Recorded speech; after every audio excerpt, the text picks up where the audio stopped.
Hello friends, welcome back to Pages and Pens. Today I am here with an update video on my beginning of the year 2021 goals and books to read.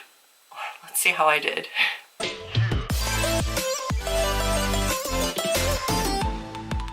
So at the beginning of 2021, I had Charlie here to do a TBR with me, and I also did a reading predictions video for 2021.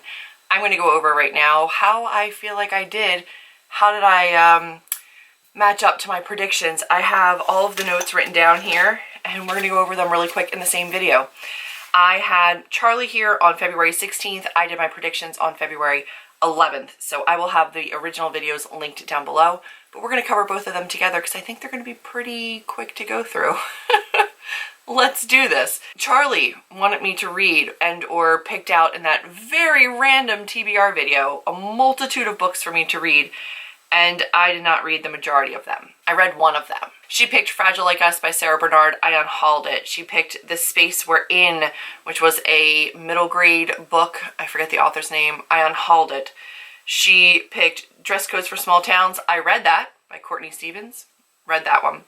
Furious Things, I still own, have not read. That's like a darker contemporary. I do want to read it still, so it is still on my shelf, but I have not read it yet. She picked out The Summer Deal by Jill Chavez. That went up the mountains to be read poolside, so technically unhauled from my house. Star Daughter by Shweta Shakar. That was unhauled. A Heart So Fierce and Broken. That was an arc by Bridget Kemmermer for book 2 of her series. I unhauled it. I don't plan on continuing with that series.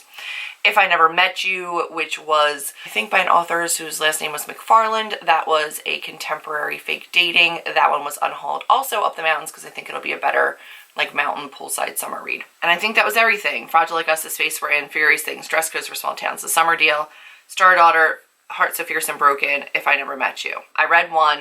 I have not read one. I have unhauled 6. Not great, but also at least I got things off my shelf I didn't think I was going to read anymore. So there's that.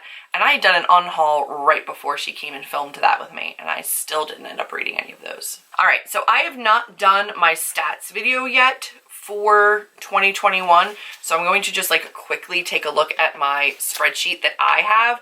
I don't have my like StoryGraph one done yet. But here's what I decided that I thought I was going to read. So based on my 2020 reading, I thought 2021, I was going to probably still read thrillers and horror, but I didn't know how many. We were going to wait and see how that one worked out. Spoiler alert, I still read some. So I did say that I was going to read the majority of adult novels. That I did do. I read 46 adult novels and only 31 YA. So I did read more adult than YA, although I'm still surprised by that YA number. I also said I was going to read more science fiction in 2021 than 2022, which I do think I did. I read 8 of them. So I'm going to go ahead and say yes. I don't think I read that many in 2020, although I don't have that stat right in front of me. I read a couple of novellas, a lot of Sanderson, some Becky Chambers, 2 Becky Chambers. I said that I was going to read Imaginary Friends. I did not. I unhauled it. I actually did a blind date with a book at my family's Christmas party and put that into the mix, and that went to a cousin that I think is going to enjoy it a lot more than I did. I said that I was going to read longer books than shorter books, so more tomes. I can check that, but it's a StoryGraph stat. I don't have that right in front of me. So, page numbers. I read 8% that were 500 pages plus. The majority of my books were 300 to 500 pages. So I read 6 tomes, and then I read 43 books between 300 and 500 pages. So, not horrible.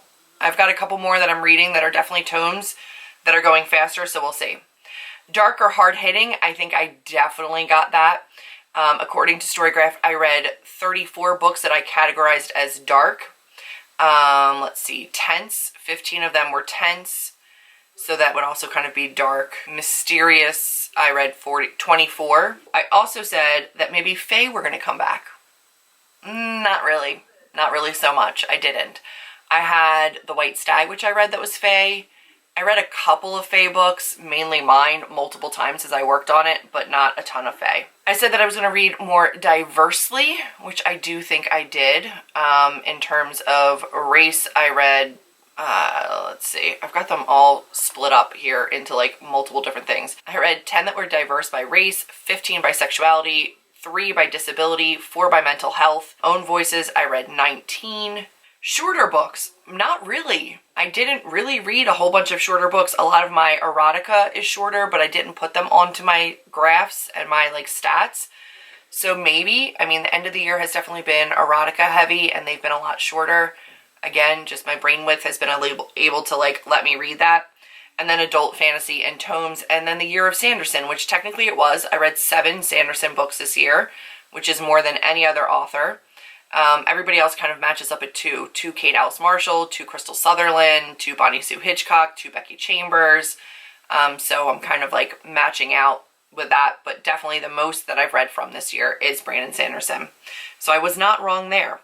I said I didn't think that I was going to be reading a lot of romance or erotica. I was wrong. I have read a lot of erotica, but I have not put them all onto my spreadsheet. I have 18 romance from StoryGraph. So that's kind of like what I thought I was going to do. Rereads this year, I thought I was going to have all of the rereads. I thought it was going to be the year of rereads. It was not. I wanted to read a whole lot more. I read House of Leaves.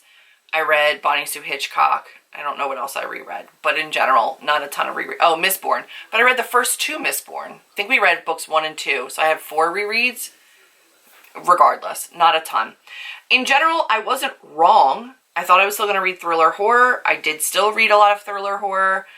Out of everything that I read, I think I read 13 thriller. I read 8 horror. According to my StoryGraph, according to me, I read 6 horror and 7 thriller. So some things must have been categorized there that I didn't anticipate.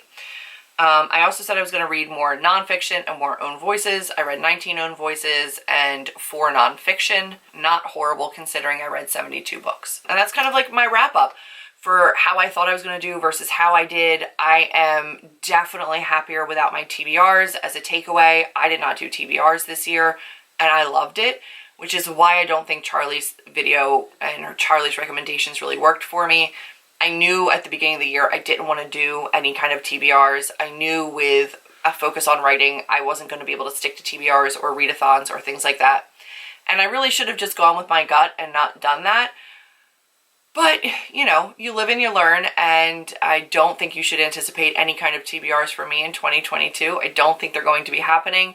But I am really happy with my reading in 2021, given the fact that, again, I was really busy and my priority was not reading at all. I'm still really happy with it. And a lot of my ratings and a lot of my books really reflect that. So I'm going to go ahead and say that I'm pretty happy with how I did. Did I hit 100 books? No. It's the first time I've never hit 100 books, but that's okay. So that's going to be where I am for my recap of my 2 beginning of the year videos from 2021. And now at the end of 2021, that's kind of where I ended up. I wanted to check in and just have some accountability with what my predictions were for my reading and my books with Char, and let you know that the books with Char did not happen. But a lot of my predictions were kind of spot on. Were they vague? Yes, but I wasn't wrong. I don't think I had any like standout or surprises for 2021 in terms of like, I can't believe I read this thing. I think it all kind of was pretty par for the course. If anything, I am surprised that I read as much as I did. So that's going to be everything for this particular video. Stay tuned. I do have a full stat video coming up for the end of the year, 2021. I will have that up in 2022. And also maybe just a video letting you know what I expect from myself in 2022. It's going to be a writing update as well as a reading update, what my goals are for the year, what I hope to accomplish, and why that might impact my reading a little bit. So stay tuned for those videos. They will be coming to you soon, as well as a video on my piercing. You know, we're diversifying the channel. Stay tuned. That's going to be it for this one. If you liked it, give me a big thumbs up, click subscribe, and I will see all of you in my next video. Bye, friends.